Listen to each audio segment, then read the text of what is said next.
Welcome to another Robot Adventures review. A bunch of shit.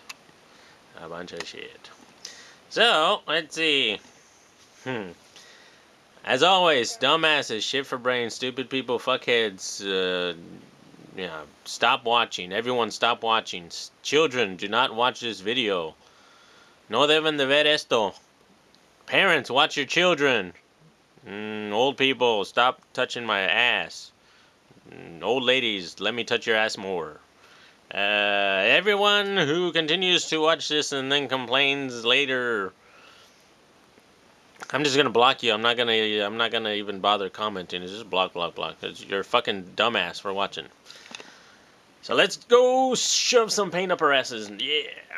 All right. So what I wanted to explain to you today was this piece here, and how I got it to look like this, and what I did, which looks kind of weathered and shiny and kind of, I thought, somewhat better than the original piece.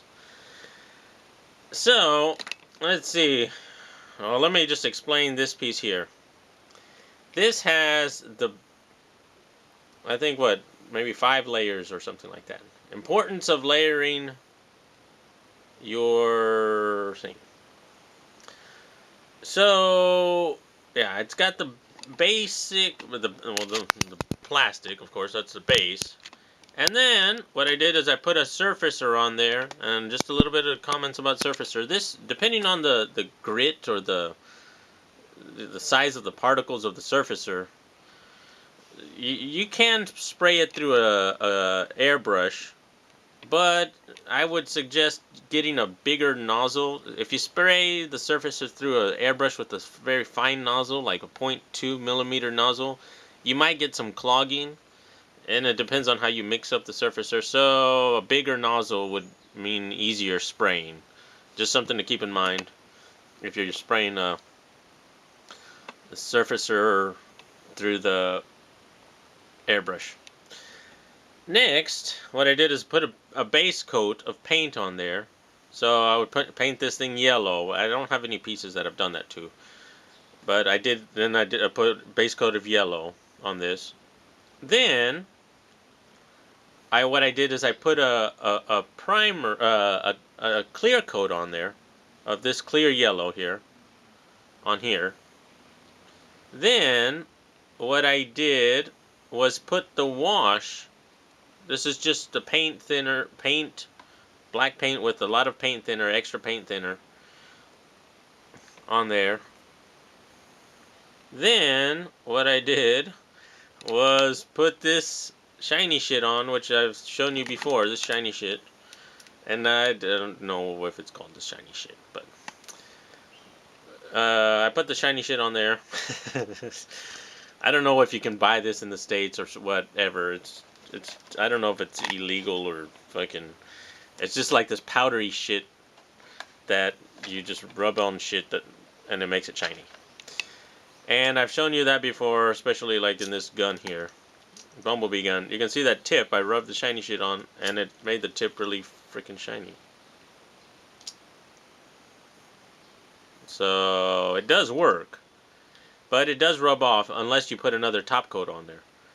So then what I did was, after the shiny shit, I put another clear coat on top of that, just to make, settle it down in there. So this thing has a lot of layers on there. It's got the plastic, the basic plastic. Then it's got the surfacer on there. Then it's got a base coat of paint. Then it's got a clear coat. And then it's got a wash. And then it's got this shiny shit. And then it's got another clear coat on there. So that's what this piece has on there. Just a lot of layers. Importance of layering your paint, because what happened here was a mistake that I didn't do. So the wash, I used the Too Old for Toys technique, which he said just take some paint and thin it out, and then just apply it, and then rub the excess off, which is good, and it works. So this is just a Bumblebee without any paint. And what I did is I put a wash on there, and then I rubbed the excess out. And look, the wash got into those little tiny dots, little tiny molding and the crevices, which makes your Bumblebee look a lot better than the fucking piece of shit it was originally. So if you don't want to get into all the layers of paint and all that shit, you can just put a wash on your Bumblebee and make it look a lot better. And then just rub off the excess stuff here, and yeah, you get this effect, which is better than the original piece, I think. But what happens is this effect, this wash, removal thing, works well if you don't have any base paint or anything else. So what happened with this piece is I put the surfacer on there, I put a base coat on there. I didn't put a clear coat. So I went base coat paint, and then I went wash, and then when I tried to remove the wash, I also removed some of this base coat. So I ended up with a lot of surfacer showing. And I was like, oh shit, I don't want that. So I was like, well shit, I can't repaint on top of it, because then that would, ruin the whole wash effect. So I was like, oh well fuck, I fucked up. And then I took a Megatron, shoved it up my ass, and fucked old chickens, and now I gotta swear because I haven't sworn in a while, so I gotta get it all out. Poo poo, tinkle, butt, dart, fart, shit, balls. Alright, and so then I didn't want to repaint the yellow part because, that would fuck up the wash effect. So I left this thing set in a bath of thinner overnight, and I, cleaned it up, and it removed all the base coat and everything, and I was left with this with a little bit of residue in there. So I had to get in there with like a little toothpick and clean out some of that shit. So anyway, I'll give it another go at this. So the importance of layering: if you do the base coat, then you do a clear coat, then you put on the wash, just a really thinned out black paint to get into the crevices. Then when you remove the excess of the black part you don't like, you might remove some of the clear coat, but you won't get into the base coat. So that's okay. So you'll still have the yellow, and then you can go back on top of it and do another clear, which is, functional. So you won't get down all the way down to this part here. So importance of layering your paint, very important there. Yeah. So I think I got through that fairly well. I think I explained that well. So now I have extra time here. You can see that I used the liquid masking for this thing, and I did have to get a little bit more, but problems with the liquid masking is that when you're cutting away the excess masking, you might cut into your plastic, so you want to be careful there. So you can see that little tiny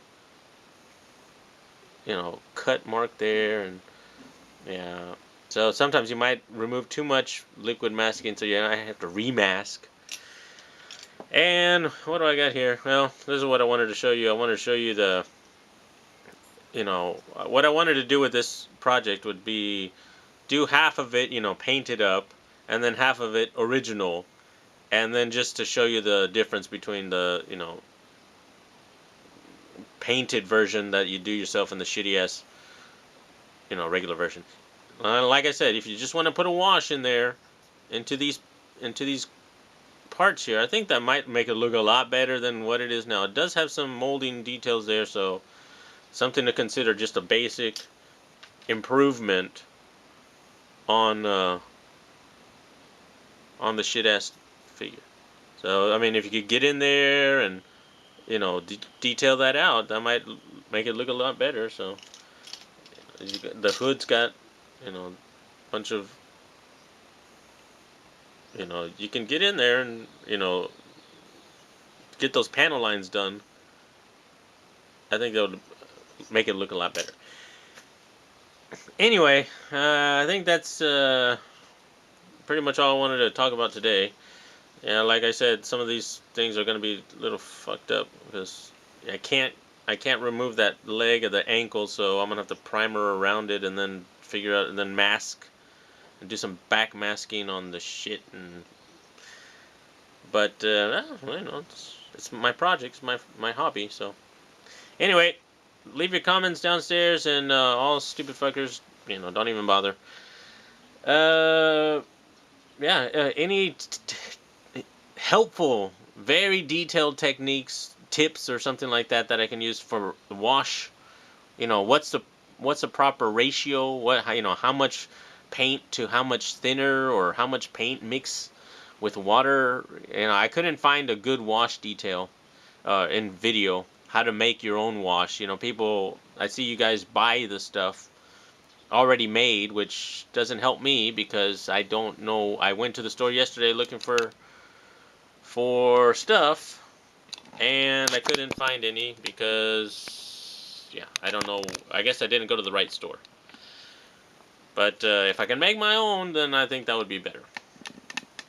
Anyway, any other comments? Let's see, anything else? Helpful stuff? Oh, yeah, that's one thing I wanted to discuss.